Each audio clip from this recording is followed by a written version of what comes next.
Hello guys, आज चाहिँ तिहारको दिनमा चाहिँ म कनेसमा घुम्न आएको छु। यहाँ चाहिँ भाइरल पुलमा है। यहाँ चाहिँ मैले पछाडि चाहिँ पहिलो कुर्ता लगाएर चाहिँ दाजुभाइहरू देखेँ। हल्का क्वेसन सोधा म ए भाइ हो कता हो? ए यतातिरै हो। भाइ कता हो त तिमी? केटी खोज्दै हिँडेको दिदी बिहे गर्नलाई। केटी खोज्दै हिँडेको आज त अनि बेसार कलरको कुर्ता लगाएर हिँडेको छ त कता हिँडेको दुईजना ह्यान्डसम भएर। अब यस्तै हो। अब के भन्छ घरमा मम्मी बुवा पनि बुढो हुनु भइसक्यो। अब यसो त्यसको लागि अब चाहियो नि त अलिकति। भाइ सिंगल बिहे गरेको छैन? छैन नि। अब यसो आफू बिहे गरेको छैन? बिहे गरेको छ, दुईटै बिहे गरेको छैन। गर्लफ्रेन्ड पनि छैन?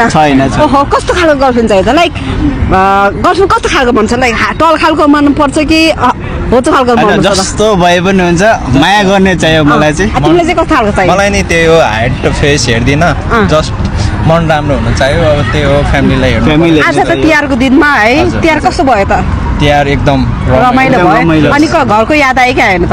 अब घरको त याद अभियसली आइहाल्छ। अब त्यही पनि जोस् भइरहेछ। अनि यहाँ कोही दिदी बहिनी छ कि छैन? यहाँ छ, दिदीहरू छ। दिदीहरू छ? दिदी बहिनीबाट चाहिँ टिका लाउनु भयो होइन? सही हो सही हो। अनि दुईजना चाहिँ कहाँ हिँडेको चिटिक्क भएर बुहारी नै खोज्दै हिँडेको क्या? यसो सुनेको चाहिँ अब यहाँ भैरल पुलमा चाहिँ अब नेपाली केटीहरू धेरै आउँछ रे, त्यही भएर यसो हेर्न आएको। कोही एउटै केटी थियो, मैले त कोही पनि देखेन त। केटीहरू त थियो के, तर चाहिँ सबैजना जोडी भएर आयो के? बर्बाद भयो तल, बर्बाद भयो सोधेन। सिंगल भन्छ, तर चाहिँ हिँड्दाखेरि चाहिँ डबल मात्रै देख्छ होइन? कस्तो गरिब रहेछ कि तिमीहरू दुईजना होइन?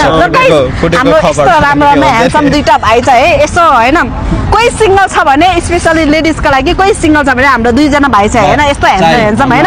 बेलैका मौकामा चाहिँ यो मौका चाहिँ नगुमाउनु छैन भाइ। ल तिहार राम्रो भयो होइन भाइ? ल थ्याङ्क यू सो मच है भिडियोमा। ह्याप्पी तिहार सबैलाई। Okay, thank you.